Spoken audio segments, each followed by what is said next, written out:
सभी लोगों का एक बार फिर से हमारे क्लास में वेलकम किया जाता है। आज के क्लास में हम लोगों का टॉपिक है एमीन्स। ऑर्गेनिक केमिस्ट्री में या केमिस्ट्री ऑर्गेनिक केमिस्ट्री जो भी कहें, केमिस्ट्री में जो है एमीन्स का मतलब होता है NH2 ग्रुप। ठीक है, बेसिकली एमीन्स का मतलब इसी ग्रुप से हमारा होता है। और ये जो नाइट्रोजन की खाली वैलेंसी, हम लोग जानते हैं कि नाइट्रोजन की वैलेंसी 3 होती है, वो 3 बॉन्ड्स बना सकता है।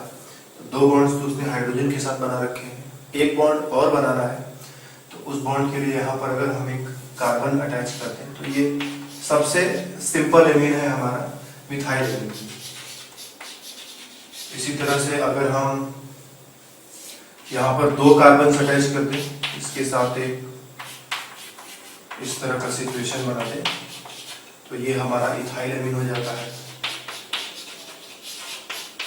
एमीन्स का IUPAC नाम लिखना हम लोगों ने IUPAC नोमेनक्लेचर वाले चैप्टर में देखा है, तो IUPAC नाम की बात यहाँ पर हम नहीं करेंगे। ठीक है, methyl amine, ethyl amine, propyl amine, butyl amine, phenyl amine, benzene ring के साथ NH2 ग्रुप लगा दो।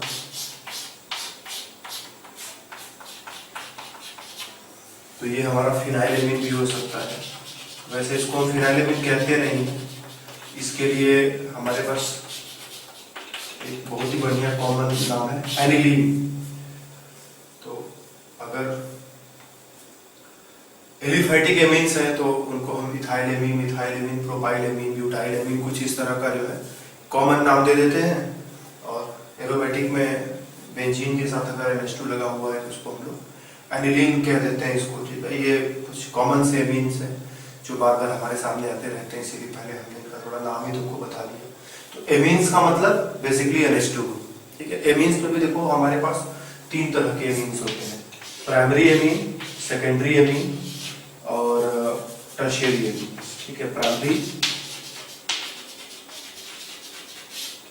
सेकेंडरी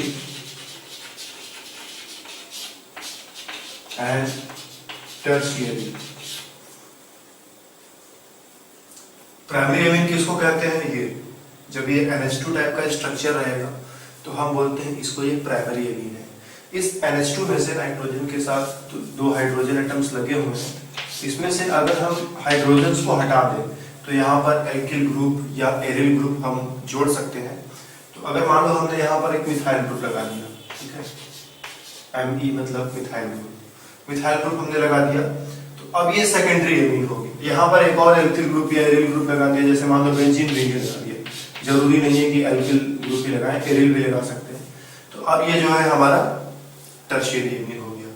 ठीक है, इसका नाम लिखना चाहे अगर कॉमन सिस्टम में, तो ये अगर दोनों हाइड्रोजन होते हैं, ठीक है, हम यही दोनों को हाइड्रोजन क्यों देखें, हम इन दोनों को भी तो हाइड्रोजन देख सकते हैं ना।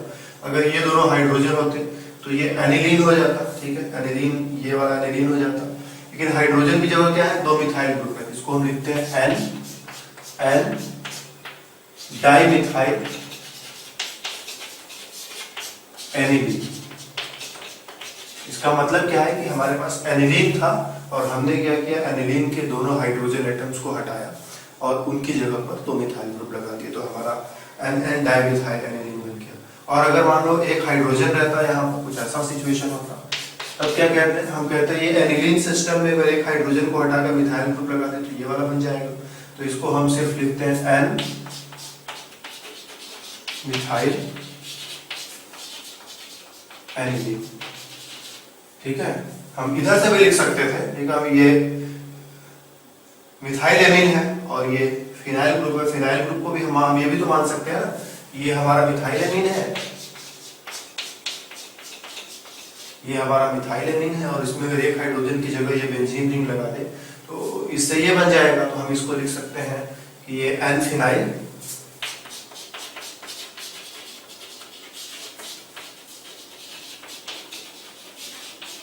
मिथाइल एमीन, मतलब मिथाइल एमीन था। और मिथाइल एमीन में हमने क्या किया कि NH2 में से एक हाइड्रोजन को हटाया, उसकी जगह फिनाइल रिंग लगा दिया। तो ये दोनों नाम जो है ये कई कंपाउंड को सजेस्ट करते हैं। कॉमन नाम लिखते समय ऐसा कोई रूल नहीं होता है कि हम इस वाले तरीके से लिखें या उस वाले तरीके से लिखें, जहाँ तक हमने पढ़ रखा है ऐसा कोई खास रूल है नहीं। तो हम ऐसे भी नाम लिख सकते हैं, ऐसे भी नाम लिख सकते हैं। पूरे एग्जाम में तुमसे कहीं भी नहीं पूछा जाएगा कि इसका कॉमन नाम हमें लिख करके बताओ, ठीक है। लेकिन हाँ, अब कॉमन नाम लिख दिया तो तुम्हें पहचानना पड़ेगा कि इसका स्ट्रक्चर क्या होगा, क्योंकि जब तक तुम स्ट्रक्चर नहीं पहचानोगे तब तक तुम रिएक्शन को अच्छे से कर नहीं सकते हो, बता नहीं सकते हो कि इस रिएक्शन का प्रोडक्ट क्या होगा। जैसे मान लो कह दिया कि एन मिथाइल एमीन है, एन मिथाइल एनिलीन है, इसका रिएक्शन इसके साथ हुआ, तो बताओ क्या बना। अब तुम्हें अगर यही नहीं पता है कि एन मिथाइल एनिलीन किसे कहते हैं तो तुम कैसे रिएक्शन को लिखोगे। तो कॉमन नाम हम इसलिए नहीं बता रहे हैं कि तुम्हें कॉमन नाम लिखने को बहुत जरूरत पड़ेगी। कॉमन नाम हम इसलिए लिखना बता रहे हैं क्योंकि अब एग्जाम में अगर कॉमन नाम से तुम्हें क्वेश्चन पूछ दिया जाता है तो तुम्हें पता तो होना चाहिए ना कि इस नाम का मतलब क्या है। और अगर मतलब ही नहीं पता है तो फिर तुम उस क्वेश्चन को कभी सॉल्व ही नहीं कर पाओगे। इसीलिए कॉमन नाम भी जानना हमारे लिए बड़ा जरूरी होता है। आईपीएससी नाम तो बड़ा ही सिंपल होता है, रूल रेगुलेशन से अपना मिथेनामीन, इथेनामीन, प्रोपेनामीन, ब्यूटेनामीन, इस तरह से वो चलता चला जाता है। तो वहां पर हमें ज्यादा दिक्कत नहीं आती है। हमें ज्यादा दिक्कतें जो है कॉमन नेम के साथ आती है कि अगर हम सिंपल कंपाउंड्स के कॉमन नेम नहीं पहचानते तो हमारे लिए एग्जाम में बहुत प्रॉब्लम हो जाती है। क्योंकि एग्जाम में सिंपल कंपाउंड्स जो होते हैं बहुत ही इनिशियल कंपाउंड, जैसे एक कार्बन का एमीन हो गया, 2 कार्बन का एमीन हो गया, या फिर बेंजीन रिंग के साथ एमीन हो गया, तो इन सबको वो आईयूपीएसी नाम से एग्जाम में नहीं पूछते, उसको कॉमन नाम से ही पूछते हैं। और कॉमन नाम अगर नहीं बता पाते हैं तो बहुत मुश्किल होती है, ठीक है। तो ये थोड़ा सा हमने इनके एमीन्स के कॉमन नोमेनक्लेचर में बता दिया कि प्राइमरी एमीन रहेगा तो कैसा एमीन होगा, सेकेंडरी एमीन रहेगा तो कैसा उसका स्ट्रक्चर होगा, टर्शियरी एमीन रहेगा तो उसका कैसा स्ट्रक्चर होगा और उनका नाम कैसा होगा। यहाँ पर हम एक चीज और तुम लोगों को बताना चाहेंगे कि अल्कोहल में भी प्राइमरी, सेकेंडरी, टर्शियरी अल्कोहल होता है, लेकिन जो अमीन वाला प्राइमरी, सेकेंडरी, टर्शियरी है वो अल्कोहल वाले प्राइमरी, सेकेंडरी, टर्शियरी से थोड़ा डिफरेंट होता है। जैसे अगर हम प्राइमरी अल्कोहल लिखें तो CH3OH, ठीक है। सेकेंडरी अल्कोहल लिखें CH3CH, CH3OH। टर्शियरी अल्कोहल लिखें तो टर्शियरी अल्कोहल की एग्जांपल में देखो, ये हमारा टर्शियरी ब्यूटाइल अल्कोहल आ गया, ठीक है।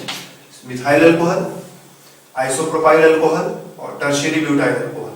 तीनों में डिफरेंस कहाँ है, ये कार्बन चेन देखो चेंज हो रहा है। यहाँ पर कार्बन चेन जो है वो इस कार्बन के साथ 3 एल्किल ग्रुप लगे हैं सो टर्शियरी, इस कार्बन के साथ 2 एल्किल ग्रुप लगे हैं, मतलब जिस कार्बन पर OH ग्रुप लगा हुआ है उस कार्बन के साथ 3 कार्बन ग्रुप अर्थात 3 एल्किल ग्रुप लगे हैं, इसको हम टर्शियरी अल्कोहल बोल रहे हैं। जरूरी नहीं कि एल्किल है, एरिल भी हो सकता है, तो हम इसको टर्शियरी अल्कोहल बोल रहे हैं, हम इसको सेकेंडरी अल्कोहल बोल रहे हैं, हम इसको प्राइमरी अल्कोहल बोल रहे हैं। लेकिन एमीन में देखो डिफरेंस कहाँ आ रहा है, एमीन में डिफरेंस देखो नाइट्रोजन के ऊपर आ रहा है।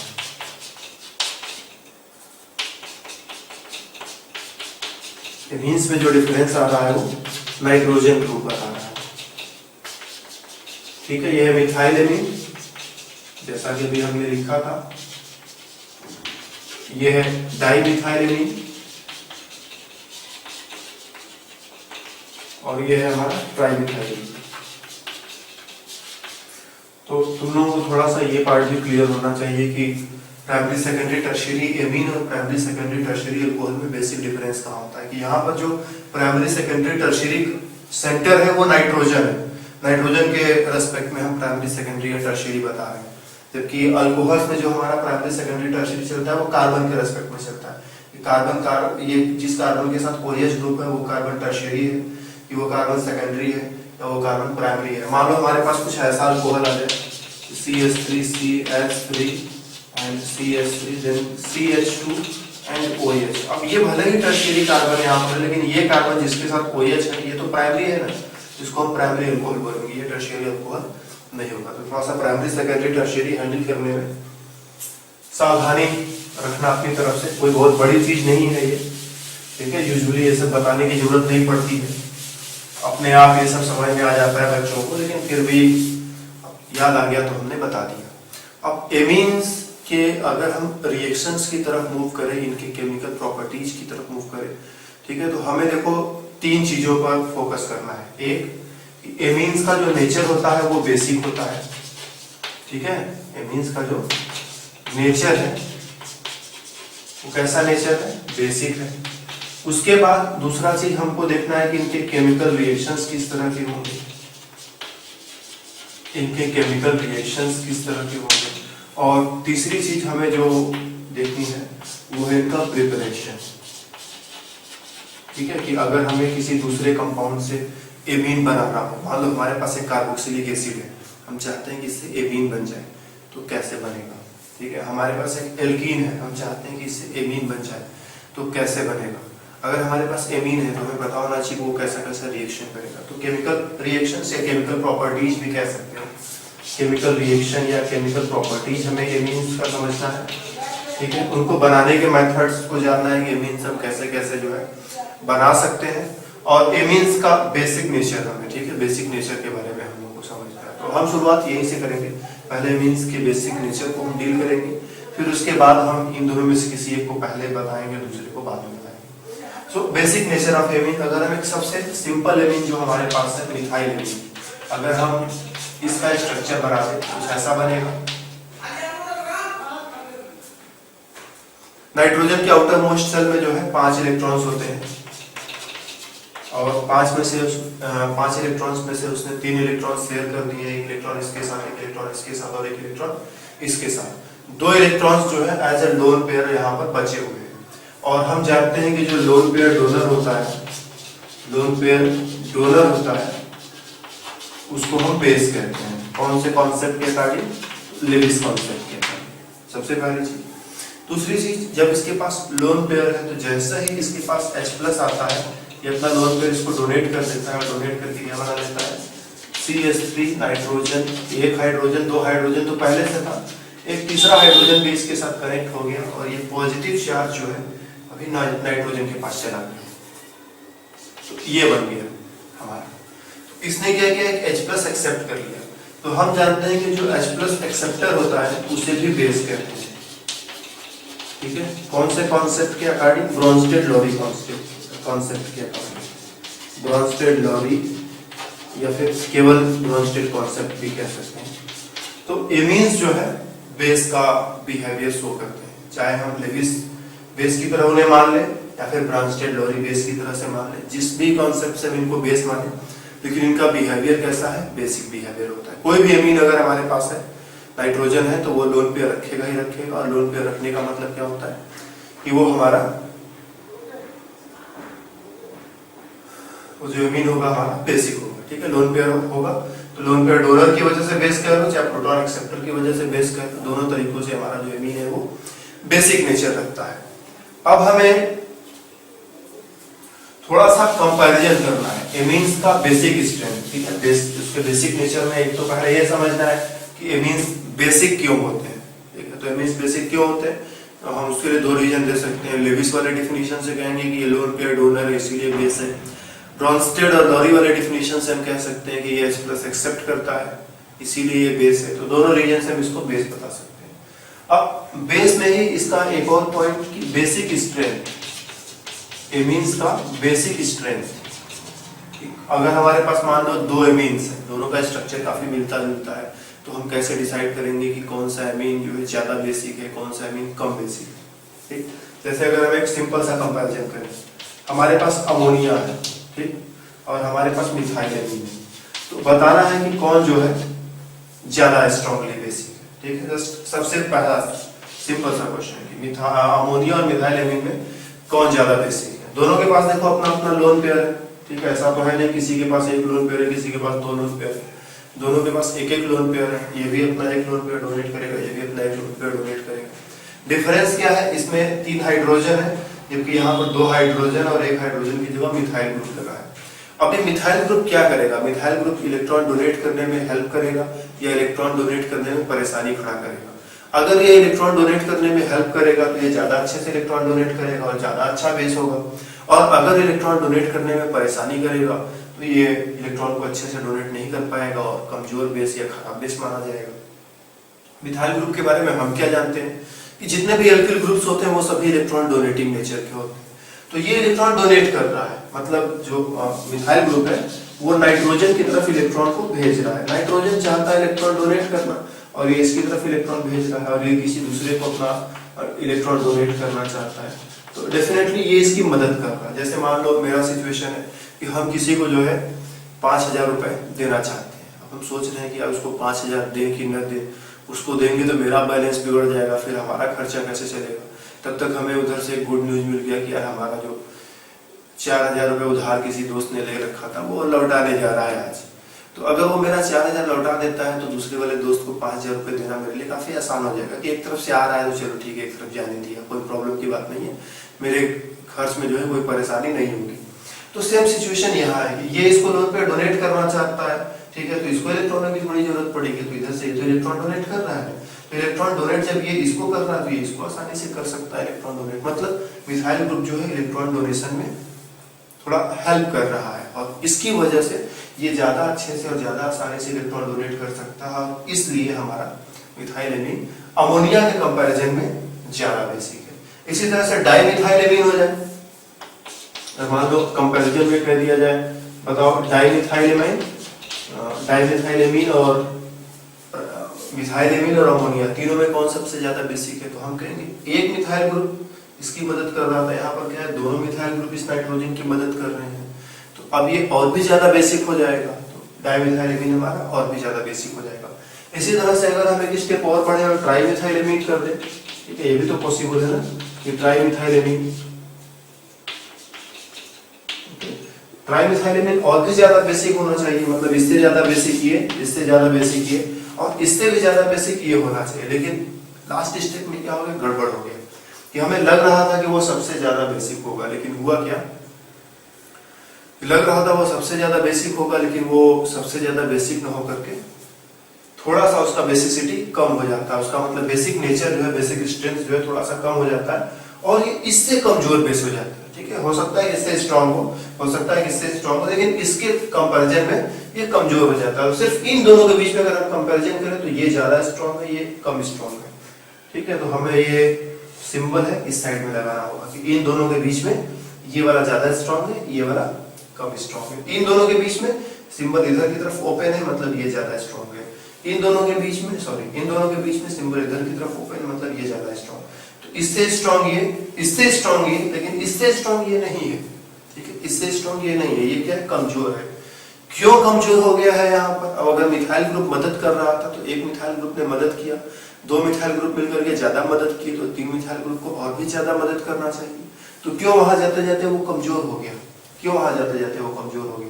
तो उसके लिए आंसर बहुत ही सिंपल सा है, यहाँ पर स्टेरिक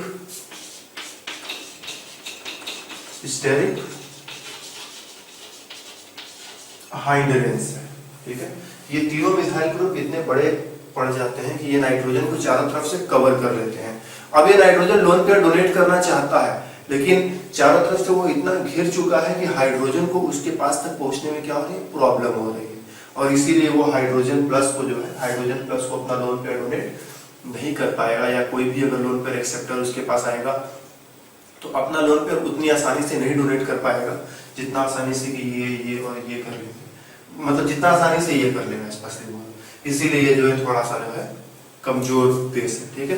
इलेक्ट्रॉन वाला फैक्टर इसके साथ है कि तीनों मिलकर के इसकी मदद कर रहे हैं, ओके। ये इलेक्ट्रॉन डोनेट करना चाहता है, ठीक है ना, इलेक्ट्रॉन की तरफ से इसको कोई प्रॉब्लम नहीं है, इलेक्ट्रॉन आए डोनेट भी करना चाहता है, लेकिन ये इतना घिरा हुआ है कि जो एक्सेप्टर इसके पास आ रहा है, डोनर एक्सेप्टर का जो कॉन्टैक्ट है वो बढ़िया नहीं हो पा रहा है। ये अपना छोटा सा नाइट्रोजन है, अब एक तरफ से ये मिथाइल ग्रुप, एक तरफ से ये मिथाइल ग्रुप, एक तरफ से ये मिथाइल ग्रुप, बोले वहां थोड़ा सा जगह है। अब हाइड्रोजन प्लस एग्जैक्टली अगर इसी जगह से आएगा सीधा सीधा तब तो लोन पे डोनेट हो जाएगा, लेकिन थोड़ा भी टेढ़ा पड़ जाता है इधर से या इधर से आने की कोशिश करेगा और सोचेगा कि लोन पेयर को ले ले, तो डोनेट करना मुश्किल हो जाएगा, ठीक। वैसे जैसे मान लो मेरे पास एक 10 का नोट है, ठीक है। अब हमने हाफ शर्ट या फुल शर्ट पहन रखा है, 10 का नोट यहाँ पॉकेट में रखा है, किसी को देना है तो 10 का नोट हमने निकाला और दे दिया, ये लो भाई 10 का नोट है। अब सपोज कि जाड़े का दिन आ गया, ठीक है, 10 का नोट जेब में पड़ा हुआ है, लेकिन हमने क्या किया, शर्ट पहना है, शर्ट के ऊपर एक पुल ओवर पहना है, फिर उसके बाद एक स्वेटर पहना है, फिर उसके बाद एक टी शर्ट पहना है, फिर उसके बाद एक कोट पहना हुआ है ताकि ठंडा न लगे। तो बहुत ज्यादा नीचे दब गया आप 10 का नोट, हम 10 का नोट देना चाहते हैं, लेकिन क्या है कि बहुत ज्यादा नीचे दब गया, इसी थोड़ी सी परेशानी हो रही है देने में, तो उतना आसान नहीं रह गया देना। तो सेम ही है कि प्राइमरी से सेकेंडरी जाने में, अमोनिया से प्राइमरी एमीन जाने में स्ट्रॉन्गर बेस, इससे सेकेंडरी एमीन जाने में स्ट्रॉन्गर बेस, लेकिन सेकेंडरी एमीन से टर्शियरी एमीन जाने में जो लास्ट स्टेप होता है बेसिक स्ट्रेंथ थोड़ा सा कम हो जाता है। अब ये कितना कम होगा, कम होकर के इससे कम होगा कि इससे कम होगा या इससे कम होगा, ये थोड़ा सा स्ट्रक्चर पर भी डिपेंड करता है। तो मोस्टली होता क्या है कि ये कमजोर जरूर होता है, लेकिन सिर्फ सेकेंडरी वाले से कमजोर होता है। ऐसा नहीं कि प्राइमरी वाले से कमजोर नहीं होता है, ठीक है, मतलब प्राइमरी वाले से कमजोर नहीं होता है, अमोनिया से कमजोर नहीं होता है। इन दोनों के कंपैरिजन में वो स्ट्रॉन्ग ही रहता है और केवल इसकी वजह से जो है थोड़ा सा वो मतलब 3 एल्किल ग्रुप होने की वजह से सिर्फ इससे थोड़ा सा कमजोर हो जाता है। तो इससे स्ट्रॉन्गर ये, इससे स्ट्रॉन्गर ये, लेकिन इससे स्ट्रॉन्गर ये नहीं है, ठीक है। अच्छा, यहाँ पर देखो एक चीज और है कि हम बेसिक स्ट्रेंथ देखो दो तरह से डिसाइड करते हैं। एक तो हम डिसाइड करते हैं सॉल्यूशन में, जनरली हमारे रिएक्शंस जो है सॉल्यूशन में होते हैं, ठीक है। हमने एक पार्ट को बिल्कुल इग्नोर कर दिया, सिर्फ हमने लोन पेयर डोनेट करने का फैक्टर देखा है। अभी एक फैक्टर देखना और बाकी है, ठीक है। तो उसके लिए हम बेसिक स्ट्रेंथ दो तरह से देखते हैं, एक सॉल्यूशन में, दूसरा गैस फेज में, ठीक है। जब कार्बोक्सिलिक एसिड वाला चैप्टर हम लोग पढ़ रहे थे तो वहां पर हमने तुम लोगों को कॉन्सेप्ट दिया था कि कोई भी एसिड उतना ही स्ट्रॉन्ग होता है जितना कि स्टेबल उसका कॉन्जुगेट बेस होता है। अगर एसिड का स्ट्रेंथ चेक करना है तो उसके कॉन्जुगेट बेस का स्टेबिलिटी चेक करो। कॉन्जुगेट बेस जितना स्टेबल होगा एसिड उतना स्ट्रॉन्ग होगा, कॉन्जुगेट बेस जितना कम स्टेबल होगा एसिड उतना कमजोर होगा। तो यहाँ पर भी बिल्कुल वही तरह से है, बिल्कुल उसी तरह से कि हमारे पास बेस है और बेस ने H+ एक्सेप्ट किया, दोनों मिलकर के क्या बना देंगे, कॉन्जुगेट एसिड बना देंगे। और ठीक वैसा ही कॉन्सेप्ट यहाँ भी है कि अगर बेस का स्ट्रेंथ चेक करना है तो कॉन्जुगेट एसिड को देखो, ये जितना स्टेबल होगा ये उतना स्ट्रॉन्ग होगा, ये जितना कम स्टेबल होगा ये उतना कम स्ट्रॉन्ग होगा। अब स्टेबिलिटी कैसे बढ़ती है, ठीक है।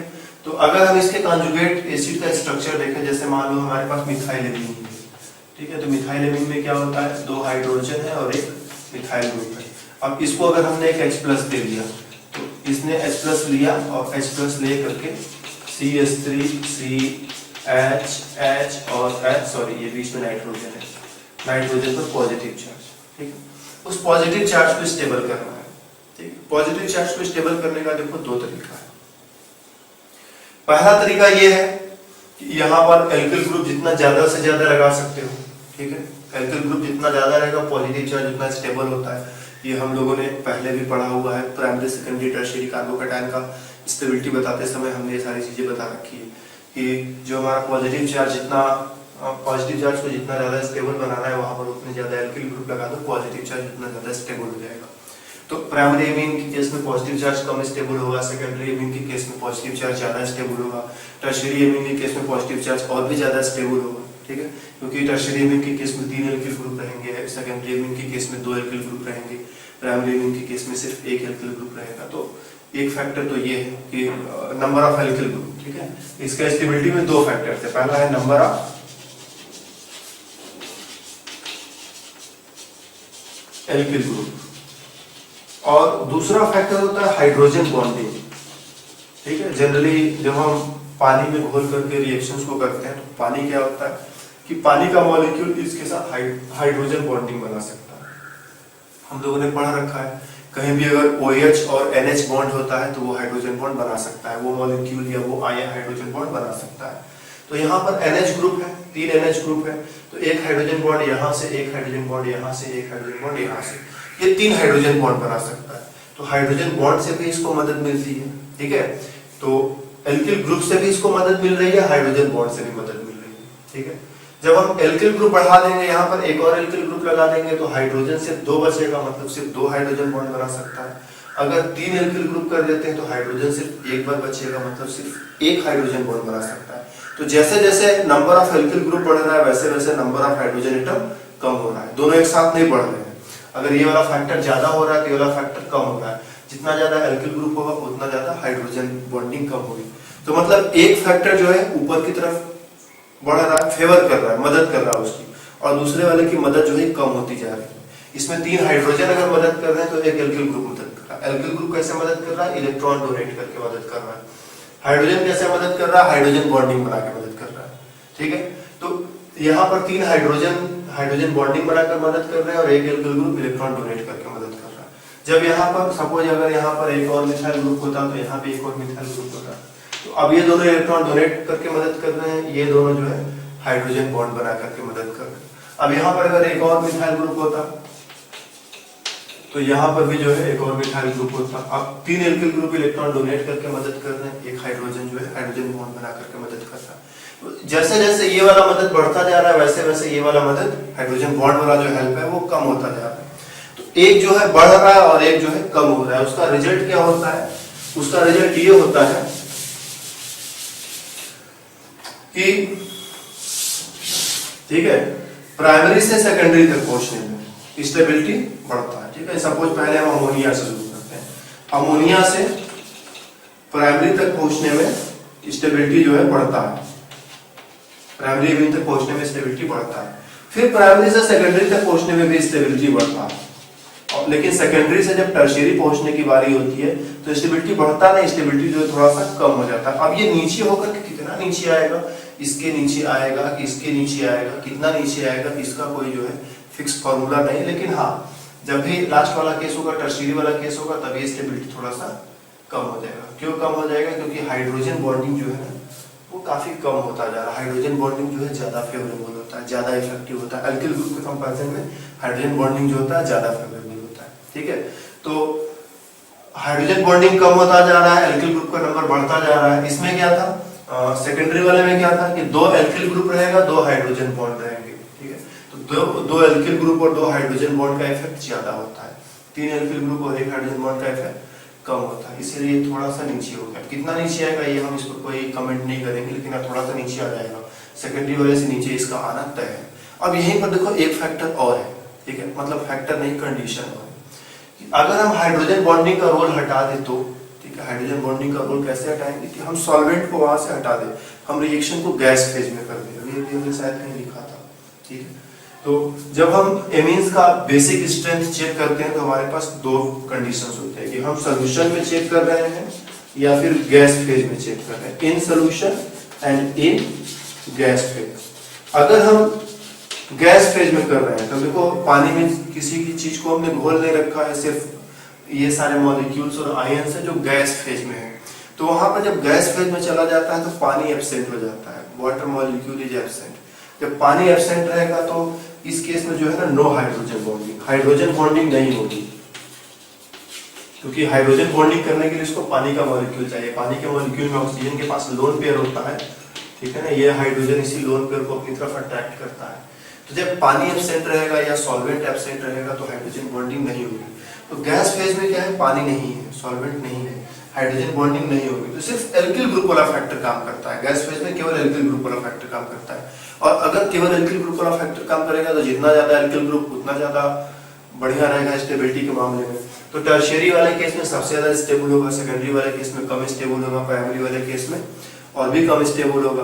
तो अगर हमें गैस फेज में आंसर देना है तो हम कहते हैं कि जो है टर्शियरी वाला सबसे स्टेबल होगा, टर्शियरी वाला सबसे स्टेबल होगा। तो अगर टर्शियरी वाला सबसे स्टेबल है तो टर्शियरी एमीन जो है वो भी सबसे स्ट्रॉन्ग एमीन होगा। सेकेंडरी वाला जो आयन बना है, कटायन बना है, वो थोड़ा कम स्टेबल होगा, तो सेकेंडरी वाला एमीन जो है वो भी थोड़ा कम स्टेबल होगा। प्राइमरी वाला और भी कम होगा, तो प्राइमरी एमीन भी और कम स्टेबल होगा, मतलब कम स्ट्रेंथ होगा उसका। अमोनिया का जो केस होगा उस केस में जो अमोनियम आयन होगा वो सबसे कम स्टेबल होगा, और इसीलिए जो है अमोनिया जो है सबसे कमजोर बेस होगा। तो गैस फेज में चीजें थोड़ा सा डिफरेंट है। गैस फेज में जितना ज्यादा एल्किल ग्रुप उतना ज्यादा बेसिक स्ट्रेंथ, क्योंकि वहां पर जो है हमारे पास क्या नहीं है, हाइड्रोजन बॉन्डिंग नहीं है। लेकिन जैसे ही हम सॉल्यूशन में आते हैं सिचुएशन चेंज हो जाता है। अमोनिया से ज्यादा प्राइमरी एमीन स्टेबल होता है, प्राइमरी एमीन से ज्यादा सेकेंडरी स्टेबल अमोनिया से ज्यादा प्राइमरी एमीन पावरफुल होता है, प्राइमरी एमीन से ज्यादा सेकेंडरी एमीन पावरफुल होता है, लेकिन सेकेंडरी के कंपैरिजन में टर्शियरी वाला कम पावरफुल होता है। तो जब भी क्वेश्चन पूछे तुमको थोड़ा ध्यान रखना है कि क्वेश्चन सॉल्यूशन में पूछा गया है या गैस फेज में पूछा गया है। कुछ भी नहीं दिया है मतलब मान लो सॉल्यूशन में बात होगी, ठीक है। अगर कुछ नहीं दिया है तो सॉल्यूशन में मान करके चलोगे, और स्पेशली दे दिया है कि हम गैस फेज में तुमसे पूछ रहे हैं, तो गैस फेज का आंसर देते समय ध्यान रखना है कि हाइड्रोजन बॉन्डिंग नहीं है, सिर्फ एल्किल ग्रुप का इफेक्ट है। जितना ज्यादा एल्किल ग्रुप उतना ज्यादा स्टेबल कॉन्जुगेट बेस होगा, और जितना ज्यादा स्टेबल कॉन्जुगेट बेस होगा उतना ज्यादा जितना ज्यादा स्टेबल कॉन्जुगेट एसिड होगा, ये कॉन्जुगेट एसिड है, बेस नहीं है। जितना ज्यादा स्टेबल कॉन्जुगेट एसिड होगा उतना ज्यादा स्टेबल ये हमारा बेस, और उतना ज्यादा स्ट्रॉन्ग हमारा बेस होगा, तो वो ज्यादा स्टेबल तो ये ज्यादा स्ट्रॉन्ग। इस बात का पूरा ध्यान रखना, ठीक। ये तो हो गया हमारा प्राइमरी सेकेंडरी टर्शियरी पर बात। लेकिन सिर्फ बात यहीं पर खत्म नहीं होती। जब हम एमीन्स के बेसिक स्ट्रेंथ की बात करते हैं कुछ और भी चीजें हमारे सामने आती है। स्पेशली एरोमेटिक कंटेक्स्ट में। जैसे हमारे पास एक एमीन है मिथाइल और हमारे पास एक एमीन है फिनाइल C6H5NH2। देखने में दोनों एक जैसे हैं, ठीक है, ये भी प्राइमरी है, ये भी प्राइमरी है। ये एल्किल ग्रुप है, ये एरिल ग्रुप है। एरिल मतलब ये एरोमेटिक रिंग है, ठीक है। ये बेंजीन रिंग है, उसके साथ NH2 लगा हुआ है, और ये मिथाइल है, उसके साथ NH2 लगा हुआ है। तो कौन ज्यादा बेसिक हो, ठीक है। अभी हम सिर्फ प्राइमरी सेकेंडरी टर्शियरी की बात कर रहे थे, अभी बेंजीन रिंग का इफेक्ट देख रहे हैं। तो देखो रेजोनेंस हम लोगों ने पढ़ा है, फिनॉल में रेजोनेंस पढ़ा है, हेलो एरिन्स में रेजोनेंस पढ़ा है, कई जगह पर रेजोनेंस पढ़ा है। तो यहाँ पर भी देखो रेजोनेंस होगा। रेजोनेंस के लिए हमने कंडीशन क्या रखा है कि XYZ टाइप का सिस्टम होना चाहिए, और कुछ जो लास्ट वाला एटम है और ये जो कुछ ऐसा अरेंजमेंट है, दो के बीच में डबल बॉन्ड एक कम से कम होना चाहिए। तो जो लास्ट वाला है उसके पास एक लोन पेयर हो, एक पॉजिटिव चार्ज हो, नेगेटिव चार्ज हो, कुछ भी हो चलेगा। तो यहाँ देखो है ना, इसको X मान लो, इसको Y मान लो, इसको Z मान लो, तो XYZ डबल बॉन्ड और लास्ट वाले एटम का लोन पेयर। तो यहाँ रेजोनेंस होगा ही होगा, ये अपना लोन पेयर डोनेट करेगा और ये उसको एक्सेप्ट कर लेगा। ये जब ये इलेक्ट्रॉन इधर देगा तो इन दोनों इलेक्ट्रॉनों को इस कार्बन तक पहुंचा देगा। तो इस तरह से फिर ये धीरे धीरे आगे बढ़ता जाएगा। रेजोनेंस पर हमने काफी बात कर रखी है पिछले क्लासेज में, और रेजोनेटिंग स्ट्रक्चर्स कैसे बनाते हैं हमने काफी आराम से और धीरे धीरे समझाया था। तो यहाँ पर फिर से उसी पर टाइम पर बात करना अच्छी बात नहीं है। अगर तुम लोगों को रेजोनेंस में कुछ प्रॉब्लम आती है तो स्पेशली उस क्लास में चले जाओ जिसमें हमने सारी बातें कर रखी हैं। तो इसने लोन पेयर डोनेट किया, इसने एक्सेप्ट कर लिया। तो देखो लोन पेयर डोनेट करना था किसको, हाइड्रोजन को। एसिड और बेस के बिहेवियर के लिए लोन पेयर किसको डोनेट करेगा, हाइड्रोजन को। लेकिन इसने क्या किया, लोन पेयर पहले बेंजीन रिंग में बिजी कर दिया। तो जब हाइड्रोजन इसके पास लोन पेयर लेने आएगा तो इसका लोन पेयर अवेलेबल नहीं है, ठीक है। इसका लोन पेयर उतना ज्यादा अवेलेबल नहीं है जितना ज्यादा कि इसका अवेलेबल। इसका लोन पेयर बिल्कुल फ्री है, आराम से खड़ा है कि जैसे ही हाइड्रोजन आएगा उसको लोन पेयर दे देना है। और यहाँ क्या, लोन पेयर रेजोनेंस में भी बिजी है। तो जब रेजोनेंस से फुर्सत मिलेगी तब तो वो H+ को जाएगा, ठीक। इसीलिए यहाँ पर ये जो है कमजोर बेस होता है। तो अगर NH2 ग्रुप एलिफेटिक रिंग के एलिफेटिक कार्बन चेन के साथ लगा है तो ज्यादा बेसिक होता है, एरोमेटिक कार्बन चेन के साथ लगा है तो कम बेसिक होता है, क्योंकि अपना लोन पेयर इस रिंग में ये डोनेट कर देता है ड्यू टू रेजोनेंस। और इसीलिए ये कमजोर बेस है और ये स्ट्रॉन्ग बेस है, ठीक है। इसके अलावा देखो कुछ और भी तरह के हमारे पास एमीन्स होते हैं। जैसे हम लोगों ने जब एरोमेटिक कंपाउंड्स का सबसे पहला क्लास या दूसरा क्लास लिया होगा, पढ़ा होगा, तो हमने तुम लोगों को समझाया होगा कि what is aromatic system, aromaticity किसे कहते हैं, एरोमेटिक सिस्टम किसे कहते हैं। तो यहाँ पर देखो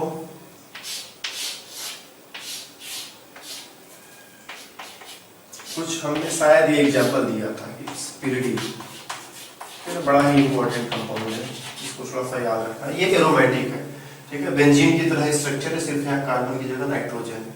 और इसके बगल में एक और स्ट्रक्चर हम बना रहे हैं, बिल्कुल वैसा है लेकिन इसमें कोई, ठीक है, इसमें कोई डबल बॉन्ड नहीं है। मतलब कह सकते हो ये एलिफेटिक कंपाउंड है, ये एरोमेटिक कंपाउंड है। अब बताना है कि दोनों में कौन ज्यादा बेसिक है, ठीक है, कौन ज्यादा बेसिक है। तो यहाँ पर देखो हम हाइब्रिडाइजेशन की मदद लेंगे। हम कहेंगे यहाँ पर नाइट्रोजन का हाइब्रिडाइजेशन sp2 है, सॉरी sp3 है, और यहाँ पर नाइट्रोजन का हाइब्रिडाइजेशन sp2 है, ठीक है। बेसिसिटी पर हाइब्रिडाइजेशन का भी देखो फर्क पड़ रहा है। बेसिसिटी पर प्राइमरी सेकेंडरी टर्शियरी का फर्क पड़ा, बेसिसिटी पर सोल्यूशन और गैसियस फेज का फर्क पड़ा। गैसियस फेज रहेगा तो कुछ और आंसर हो सकता है, सोल्यूशन रहेगा तो कुछ और आंसर हो सकता है। एलिफेटिक एरोमेटिक का फर्क पड़ा। अभी देखो हम हाइब्रिडाइजेशन का फर्क बता रहे हैं। ये sp2 है और ये sp3 है, ठीक है। इस नाइट्रोजन का हाइब्रिडाइजेशन sp2 है। हाइब्रिडाइजेशन पर भी हम काफी बात कर चुके हैं। अगर तुम्हारा हाइब्रिडाइजेशन कमजोर है तो उसको स्ट्रॉन्ग करो, क्योंकि पूरे केमिस्ट्री में कम से कम 50 जगह हाइड्रोजन का हाइब्रिडाइजेशन का नाम हमें लेना पड़ता है। हाइब्रिडाइजेशन ही नहीं आता तो केमिस्ट्री डील करना बड़ा मुश्किल हो जाता है, ठीक है। केमिकल बॉन्डिंग में जाओ, हाइब्रिडाइजेशन मजबूत करो। तो इसका हाइब्रिडाइजेशन क्या है, sp2 है। इसका हाइब्रिडाइजेशन क्या है, sp3, ठीक। इसमें 2 बार p है, 1 बार s है, ठीक है। मतलब अगर हम परसेंटेज में बात करें तो 33.3% जो है s कैरेक्टर है और 66.6% या 66.7% हमारा p कैरेक्टर है। और इसमें देखें तो 3 बार p है और 1 बार s है। परसेंटेज में कन्वर्ट करेंगे तो 25% s, ठीक है, और 75% p है। तो s कैरेक्टर इसमें ज्यादा है, इसमें कम है। s ऑर्बिटल छोटा होता है, ठीक है। जब s ऑर्बिटल छोटा होता है तो जो हाइब्रिडाइजेशन से ऑर्बिटल बनेगा वो भी छोटा हो। ये ऑर्बिटल छोटा होगा, ये ऑर्बिटल बड़ा होगा। कहने का मतलब अगर ये नाइट्रोजन है तो ये ऑर्बिटल ऐसा है, तो ये ऑर्बिटल कैसा होगा, छोटा होगा। और अगर छोटा है तो इलेक्ट्रॉन कहाँ होगा, ये नाइट्रोजन का जो न्यूक्लियस होगा, मान लो यहाँ पर सेंटर पे न्यूक्लियस है, तो ये न्यूक्लियस और इलेक्ट्रॉन के बीच का डिस्टेंस यहाँ ज्यादा होगा, यहाँ पर डिस्टेंस कम होगा। तो न्यूक्लियस इलेक्ट्रॉनों को अपनी तरफ खींचेगा, यहाँ भी खींचेगा। अब अपने से सोचो कि इसको ज्यादा खींचेगा कि इसको ज्यादा खींचेगा, तो जो पास है उसको ज्यादा खींचेगा, और पास है उसको ज्यादा खींचेगा तो क्या होगा, जब न्यूक्लियस इलेक्ट्रॉनों को अपनी तरफ खींच रहा है तो इन इलेक्ट्रॉनों को हाइड्रोजन को देना जो है थोड़ा सा ज्यादा मुश्किल हो जाएगा, और इसको हाइड्रोजन को देना, ठीक है ना। अगर हम चाहते हैं कि ये इलेक्ट्रॉन हाइड्रोजन को दे दिया जाए, ये इलेक्ट्रॉन भी हाइड्रोजन को दे दिया जाए, तो किस केस में ज्यादा आसान है, किस केस में ज्यादा आसान है, क्योंकि यहाँ पर न्यूक्लियस और इलेक्ट्रॉन के बीच का अट्रैक्शन कम है, तो आराम से इसके पास चला जाएगा। ये दोनों एक दूसरे को स्ट्रांगली अट्रैक्ट कर रहे हैं, तो इसके पास जाने में इसको थोड़ी सी दिक्कत होगी, तो हमें इस बात का भी ध्यान रखना है। तो ये कुछ फैक्टर्स हैं जिनसे हमारा बेसिसिटी प्रभावित होता है, प्राइमरी सेकेंडरी टर्शियरी वाला फैक्टर, ठीक है, एलिफैटिक एरोमेटिक वाला फैक्टर, और sp3 sp2 वाला फैक्टर, ठीक है। तुमको इन सभी फैक्टर्स को ध्यान में रखना है। हमने सारे फैक्टर्स को अलग अलग करके देखा है। हो सकता है एग्जाम में क्वेश्चन बनाते समय सभी फैक्टर्स को कंबाइन कर दिया जाए और कंबाइन करके क्वेश्चन बना दिया जाए, तो तुम्हें वहां पर थोड़ा सा ध्यान रखना होगा, ठीक है, कि कौन सा फैक्टर कहाँ पर काम करेगा और किस तरह से हम बेसिक स्ट्रेंथ, एमीन्स का जो बेसिक स्ट्रेंथ है इसको चेक करते हैं। ओके, एमीन्स कब कम बेसिक होगा, कब अधिक बेसिक होगा। सो मेरे हिसाब से ये क्लास अब ज़्यादा लंबा जा रहा है, सो हम पसंद करेंगे कि इस क्लास को अब यहाँ पर थोड़ा सा रोका जाए। नेक्स्ट क्लास में जब हम लोग मिलेंगे तो हम लोग सीखेंगे कि एमीन्स को बनाया कैसे जाता है, और एमीन्स का जो केमिकल रिएक्शन, केमिकल प्रॉपर्टी जो है वो किस तरह के होते हैं। तब तक के लिए बाय बाय।